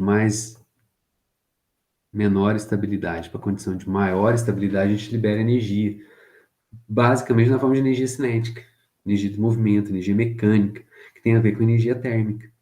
Tá? Então as coisas esquentam, como ocorre lá no Sol e como ocorre numa bomba e como ocorre num reator nuclear. Joia? Beleza. Então, processo em que a gente sai da maior estabilidade para menor estabilidade, né, tanto da esquerda para a direita, podem ocorrer tanto de forma induzida ou de forma espontânea, tá bom? Né? E o que são então essas radiações, essas radioatividades, né? O Rutherford, né, ele vai trabalhar, né, depois, claro, da descoberta do Becquerel, vai pegar, né, urânio e vários outros elementos, né, inclusive, né, o rádio e o polônio, e vai estudar esses camaradas. E ele vai descobrir que, basicamente, o que eles estão emitindo, esses elementos estão emitindo, basicamente, só podem ser divididos em três categorias, que ele chamou de decaimento alfa. O que é decaimento alfa? O camarada, o elemento, ele emite partículas alfa. E o que são essas partículas alfa? São núcleos de hélio, dois prótons e dois nêutrons.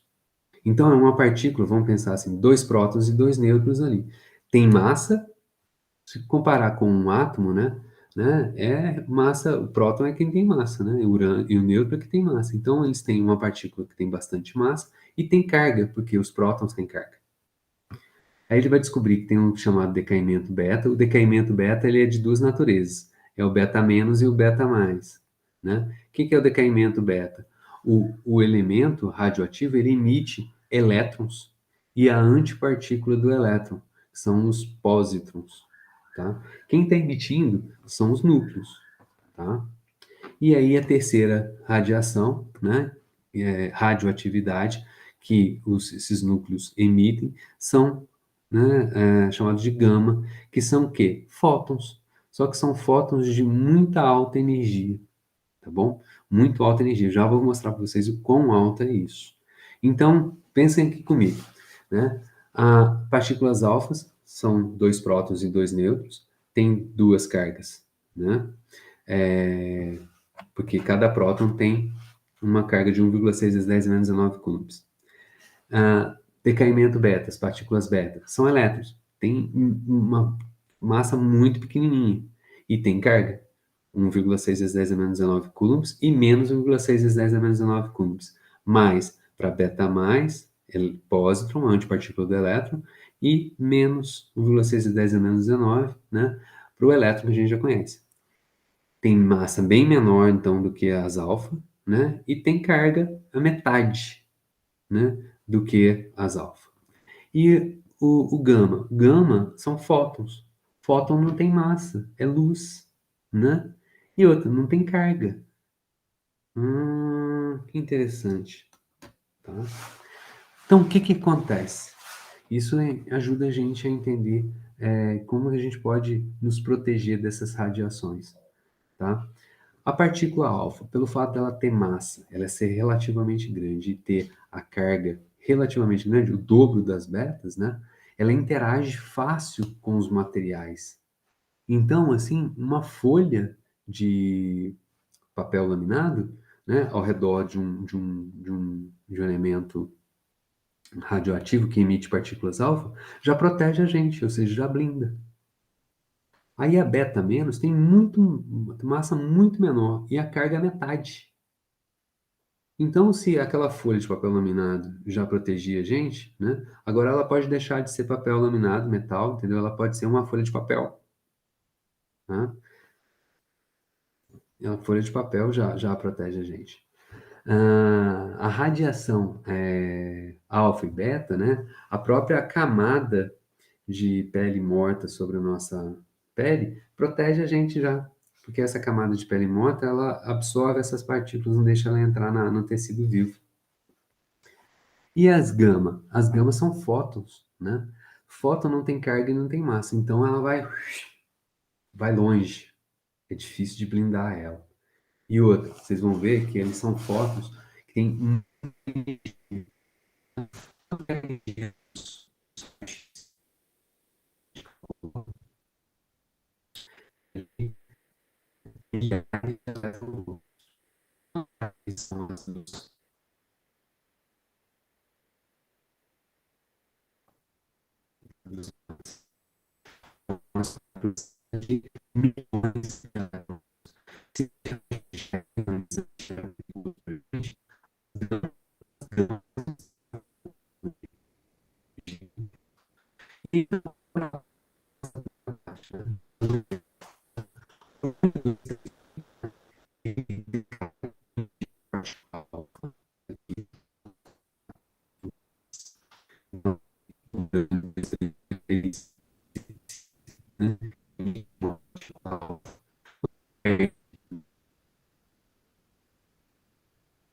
vira 90. Se a gente olhar na tabela periódica, né? O 92 urânio para 90 é o tório.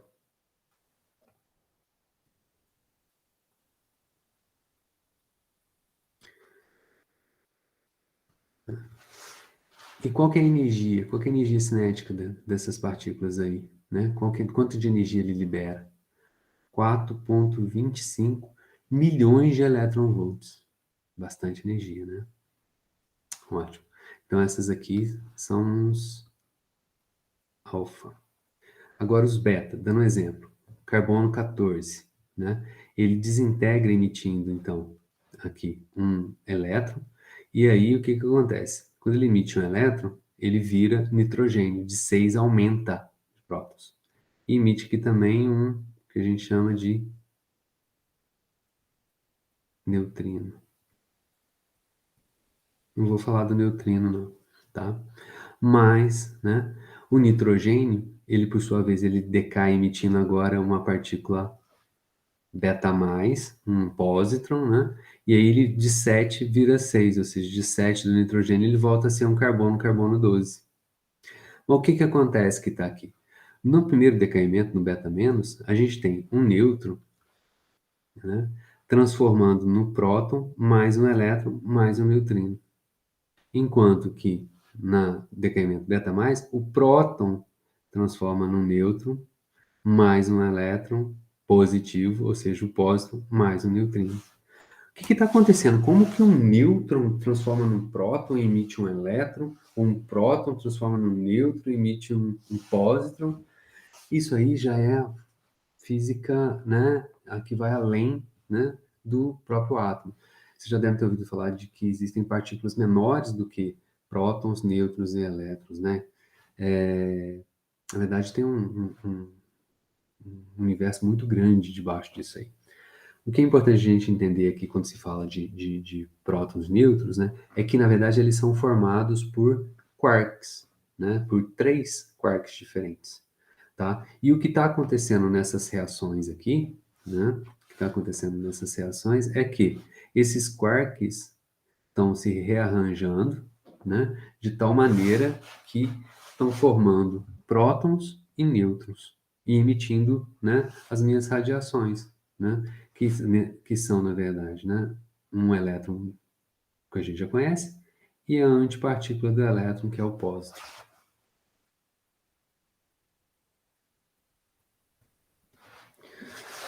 Agora é o seguinte, e a decaimento gama?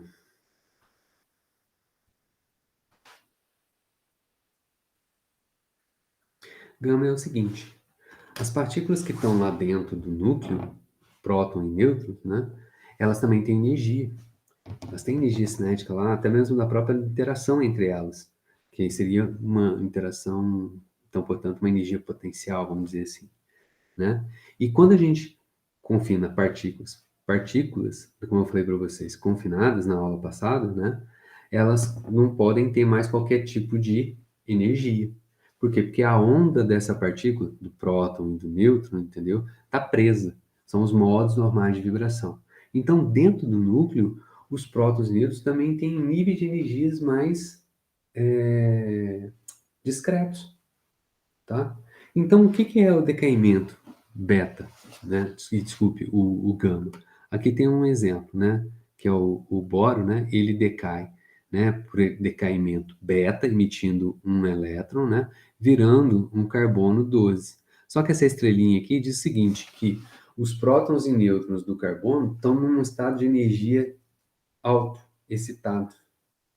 E aí, o que acontece com esses prótons e nêutrons? Eles vão para o estado fundamental de mais baixa energia. Quando eles vão para o estado de mais baixa energia, eles emitem o que para a gente? Fótons. Só que a energia desses fótons é muito grande. 4,4 milhões de elétron-volts. Então, se a energia dos raios-x era 10 a terceira elétron-volts, a dos raios gamas, né, são 10 a sexta milhões de elétron-volts. Tá? Então, essa energia aqui é ionizante, extremamente ionizante. Só para ter uma ideia, né, ela que realmente é perigosa, por exemplo, que mata a gente numa bomba atômica, né, com relação, se a gente, claro, numa bomba atômica, né, Hiroshima e Nagasaki, por exemplo, né, a gente tem várias formas de morrer, né, a gente tem o calor, a gente pode morrer queimado, a gente tem a onda de choque, ou seja, pode derrubar a casa que a gente está e a gente morrer ali devido aquele impacto, né, das coisas, e a radiação.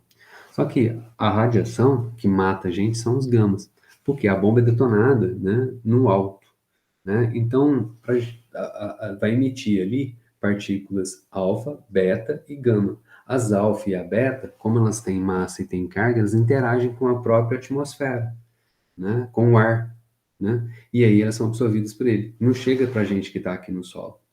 E quem que passa reto, menos interagente e vai topar com a gente e vai fazer mal para a gente? São os raios gamas, radiação gama. E beleza, então eu falei disso tudo tal, e aonde é que a gente usa isso? Por exemplo, eu me esqueci de falar, né? Aqui eu falei para vocês da blindagem, né? Tem esse caso lá de Caldas, né? Que, se eu não me engano, o material, né? Ele é a base de urânio e tório, que é um lixo, né? Que vai ser levado para lá, né? Já tá sendo armazenado em São Paulo e vai ser, de novo, transladado e vai ser colocado lá. Urânio e tório, eles decaem basicamente por emissão de partículas alfa e beta, né? Que, como eu falei para vocês, a própria caixa de papelão já é capaz de blindar, né? Então não são perigosos, né? Mas aonde que a gente usa esses caras? O que eu estava falando para vocês de radiofármacos?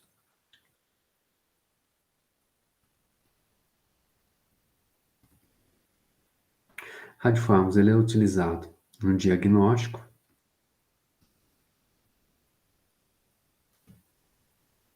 e no tratamento de patologias, em geral, o quê? Câncer, né? Então, o que a gente faz, né? No diagnóstico, o iodo, esqueci o número do iodo, né? Do número de massa dele, né? Por exemplo, o tireoide, é muito utilizado. Então, você ingere o elemento radioativo, no caso o iodo, ele vai ingerir ou via oral ou injetado, ele vai parar lá na tireoide. Ele vai pela corrente sanguínea, vai parar lá na tireoide. Só que ele é um material, né? Ele é um elemento que vai, claro que é numa quantidade muito pequenininha, que ele vai emitir partículas alfa, beta, mas ali nesse caso particular tá interessado em quem? Na radiação gama. Aí você, pô, aí você vai colocar um elemento radioativo do mais perigoso dentro da gente. Só que numa quantidade muito pequenininha. Ele vai se fixar nesse tecido, na tireoide, né? E vai ficar emitindo fótons de alta energia, tá? E aí, então, o que vai acontecer? Esses fótons, eu posso detectar eles. Então, ele vai ficar fazendo o quê? Ele vai cintilar, essa é a palavra, né? Ele vai brilhar. Vou colocar ele dentro de um equipamento chamado cintilador, que vai detectar esses raios gamas, né? Esses fótons de alta energia, e eu vou conseguir fazer uma imagem, né, do tecido que eu quero avaliar, né, com uma resolução, claro, que aí ponderando custo e benefício, porque ele é um veneno, certo? Né? Ele é perigoso, porque ele emite partículas, e aí vou poder tratar. Uma outra forma de tratar é exatamente isso, né? Eu acabei de falar para você, né? Ele é um veneno e ele pode parar, né? De modo. Na verdade, o que você faz? Você vai pegar o elemento radioativo que emite gama, associa ele, né? Estratégias são várias, né? Associa ele a uma molécula particular. E essa molécula particular, por exemplo, ela de novo vai parar num tecido em particular, né? Ela se liga a determinados tipos de tecido, né? Ou, né, vai parar no fígado, vai parar no metabolismo seu, ela para lá no rim. Você está entendendo o que está acontecendo? Então essa molécula para lá, mas essa molécula ela vai carregando o elemento venenoso, o radioativo. Quando ela para lá, começa a concentrar o elemento venenoso, o radioativo ali naquela região. E aí ele vai emitindo partículas e vai matando aquele tecido que a gente quer que morra realmente. Então você tem radiofármacos utilizados nesses tratamentos para poder matar aquele tecido em particular. Às vezes é puramente injeção. Às vezes você pega, faz uma injeção no tecido canceroso. Tá? Então, esses são os radiofármacos. Eu me estendi um pouco mais hoje, eu já, né? Não sei exatamente quanto tempo eu gastei até aqui, porém é um tema bastante relevante e também bastante interessante. E eu também gastei um tempo maior aqui para explicar a radioatividade em função dessas questões aí que vocês tratam em Poços de Caldas com questão do lixo nuclear e assim por diante, beleza? Agradeço a paciência de vocês até aqui, a quem assistiu tudo, muito obrigado, né? E, de novo, fico à disposição aí para a gente conversar, tirar dúvidas e aprofundar em qualquer tema que vocês queiram. Um abraço para vocês e até a próxima oportunidade.